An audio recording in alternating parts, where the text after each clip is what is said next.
Une prime de 10 000 $, un pansement sur la souffrance des infirmiers et des infirmières. Une prime de 10 000 $, un pansement sur la souffrance des infirmiers. La Rolti vient encore d'annoncer une autre dépense. Elle dit que voilà, d'ici le 31 décembre 2024, ils vont recevoir, n'est-ce pas, leurs 10 000 $ pour les amener, d'accord, à rester dans la province. La Rolti appelle ça de la rétention. Voilà, ils veulent retenir les gens au prix de quoi? Au prix d'un pansement sur la souffrance des infirmiers. Je vous ai dit dès le départ, la Rolti, c'est la catastrophe. Vous allez voir, d'ici 4 ans, voilà, elle va dépenser. Alors, je ne sais pas s'ils ont une autre caisse. Vous savez très bien qu'on n'a pas assez d'argent pour la province.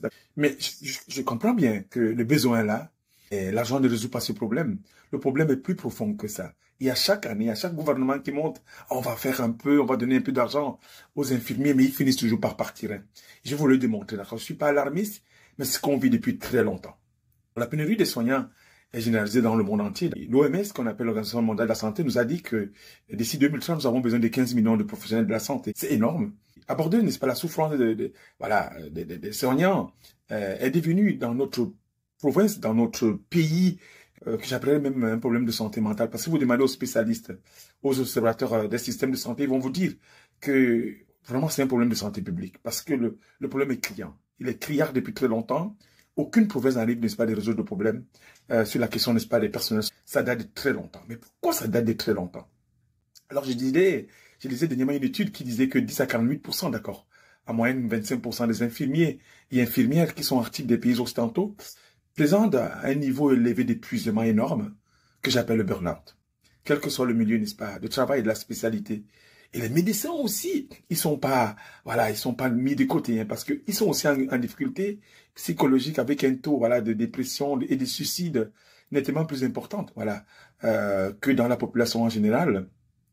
Écoutez, et vous savez quoi, les infirmiers de nos provinces sont aussi, n'est-ce pas, la pierre angulaire de notre système de santé.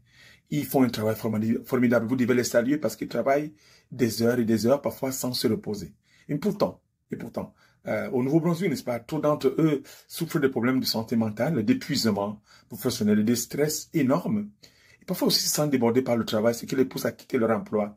Selon une nouvelle étude, n'est-ce pas, de l'Institut économique de Montréal, il dit que voilà, que 80 infirmières sur 10 démissionnent avant l'âge de 35 ans au Nouveau-Brunswick. Infirmières démissionnent sur 100 avant l'âge de 35 ans au Nouveau-Brunswick. C'est catastrophique. Si on peut perdre 80 infirmières, il reste combien 20? Alors comment on peut résoudre la pénurie de ce qui est là? Alors donner 10 000 ne résout pas le problème parce que les gens vont continuer à partir. Les gens sont épuisés, fatigués émotionnellement. Ils ont des problèmes de santé mentale. Ils sont pas valorisés. Ils sont abandonnés à eux-mêmes à cause de la lourdeur, voilà, de l'administration, voilà, de beaucoup de travail sans parfois aucun moment de répit. Alors, quand vous entendez ça, si ces jeunes-là qui rêvent de devenir infirmières, comment ils peuvent, n'est-ce pas, rester dans les universités? Ça, mais c'est catastrophique. Alors, le facteur de l'origine de la souffrance des soignants médicaux, même paramédicaux, font débat chaque année. Et surtout dans les périodes, quand on vient de passer la période de campagne électorale, parce que le rythme et l'intensité de travail, avec parfois des chiffres de 36 heures, j'écoutais tout à l'heure la représentante, n'est-ce pas, des syndicats des infirmiers, qui parlait de ça, n'est-ce pas, tout ça, de la rentabilité du manque de personnel, de l'insuffisance, n'est-ce pas, des moyens. Ou bien parfois aussi de la proximité des soignants avec la douleur, le désespoir. Parfois, la mort, le stress, le burn-out, les troubles psychosociaux, la violence. Les facteurs qui en sont à l'origine sont parfois, n'est-ce pas, le management, les impératifs de gestion, la distance entre soignants et soignés et la violence.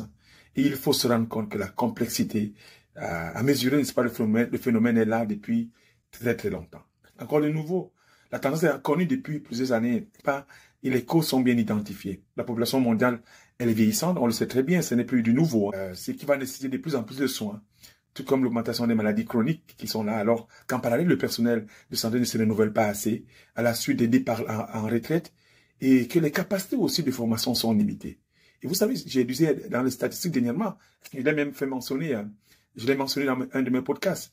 La province actuellement a un manque à gagner à peu près je dirais de 1000 infirmiers ou infirmières et 200 médecins pour pallier aux postes vacants, n'est-ce pas, en cette année de 2024. Alors, où on trouve tous ces gens-là? Il n'y en a pas. Ceux qui sont déjà là ont une charge de travail inimaginable, d'accord. Alors, on leur dit, on vous donne 2000, voilà. Comme ça, on va faire un bon pansement sur vos souffrances. Prenez-les, restez ici, ne vous en faites pas. Alors, votre dépression, on s'en fout. Vos émotions, on s'en fout. Votre stress, on s'en fout. L'argent compte plus que tout. Prenez-le. Et c'est pas comme ça qu'on peut soigner une province qui est malade. Et c'est pas comme ça qu'on peut soigner, n'est-ce pas, je veux dire que nos employés de la première ligne, qui sont déjà débordés par le travail. On leur dit, l'argent compte plus que votre santé mentale. L'argent compte plus que votre stress. L'argent compte plus que vos 36 heures. Et comment rebâtir la confiance dans le monde de la santé? C'est la question qu'on devrait se poser. Moi, je peux vous donner quelques points, d'accord, de réflexion.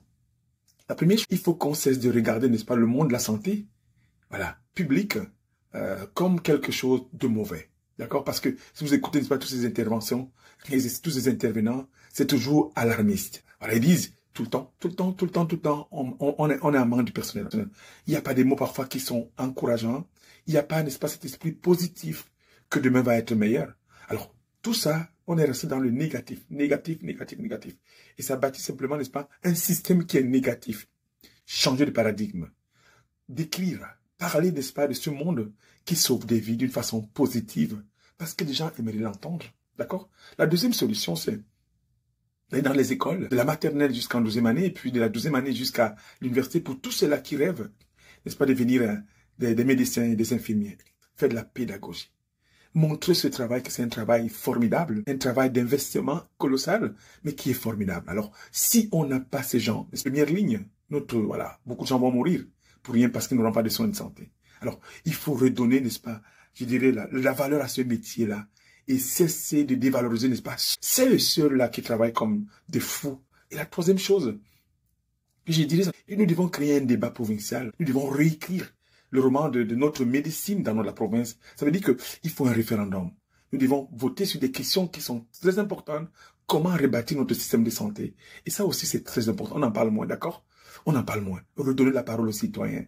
Ça fait partie de la démocratie. Le pouvoir par le peuple et pour le peuple. Et là, le quatrième point que je voulais dire, c'est que vous, les politiciens, arrêtez toujours de mentir. Arrêtez, n'est-ce pas, de donner ces petits pansements d'argent et vous pensez que le problème est résolu. Ça date depuis très longtemps. Réfléchissons ensemble. Réfléchissez. Regardez les modèles qui marchent dans le monde. Ont le problème ensemble, avec la population, avec le peuple. C'est ça, n'est-ce pas, reprendre la main. Alors, je vais vous parler à vous, n'est-ce pas, les résistants. Vous m'écoutez depuis très longtemps. Alors, les résistants ne peuvent pas rester taiseux face à ce monde politique-là, grabataire, qui décide comme ça au coin de la table. On vous donne 10 000. On vous donne 10 000 tout de suite. Calmez-vous, arrêtez de chialer. Alors là, je pense que vous allez passer beaucoup votre temps, voilà, de travailler encore et encore. 10 000 n'encouragent pas un infirmier, un médecin de rester dans la province. Parce que la question est plus profonde que ça. Et au final, nous devons avoir du real talk. Du real talk veut dire que parler des questions qui fâchent et cesser simplement d'invectiver, de parler d'autres personnes des partis politiques, médecins qui ne font pas un bon travail ou bien des PDG qui ne foutent rien. Non, pas du tout. Parler du real talk, ça veut dire parler du problème. Arrêtons de viser les gens, mais parlons du problème. Parce que le problème qui n'est pas résolu, c'est parce qu'on passe de temps à viser, n'est-ce pas, tous les responsables, que de parler du vrai problème. Le vrai problème, c'est moins de médecins, moins d'infirmiers et moins de personnel soignant. Et à la fin, nos médecins qui sortent bientôt, comment les retenir? Il faut les retenir. Il faut trouver des moyens pour les retenir. C'est pas une question d'argent. C'est de la pédagogie. Et ça commence dès la base. Quand nous avons un étudiant, une étudiante qui va étudier en médecine, nous devons, n'est-ce pas, il faut qu'il y ait un accompagnement pour les amener à rester. Souvent, on ne le voit pas. Ils sont, n'est-ce pas, appelés à travailler ailleurs parce que là-bas, ça coûte plus cher. Ça coûte beaucoup d'argent par an. Ils ont un très bon salaire. C'est pas ça le point. Pédagogie, de la pédagogie, de la pédagogie. N'oubliez pas, les amis, reprendre la main, c'est dire non à ces politiques, n'est-ce pas, grabataires et bravages qui nous racontent n'importe quoi, qui tiennent pas leurs paroles, qui depuis plus de 50 ans nous ont amenés, n'est-ce pas, dans la merde, excusez-moi l'expression, parce qu'ils ont dit, ils sont des curés du village. Alors, ils ont toujours raison. Et nous, on n'a pas raison. Non, la démocratie, c'est vous. Le pays, c'est vous. La province, c'est vous. Les médias, c'est vous. Alors, le Nouveau-Brunswick, c'est vous. Et même le drapeau qui flotte, n'est-ce pas? Voilà. Devant nos maisons, à la fonction publique, c'est vous. Gardez la main. Et reprenons la main. Parce que le temps est grave. Alors, merci pour votre responsabilité, mais merci pour votre encouragement. J'ai fini comme ceci. Partagez, souscrivez. Allez sur mes pages, n'est-ce pas? YouTube, Instagram, Twitter, LinkedIn. Partagez, souscrivez. Parce que l'heure est grave. Nous devons reprendre la main. Merci. On a besoin d'un éveil politique, une nouvelle vision. Merci les amis et à très bientôt. Alors je vous souhaite une très belle semaine. On nous revoit très bientôt. Ciao.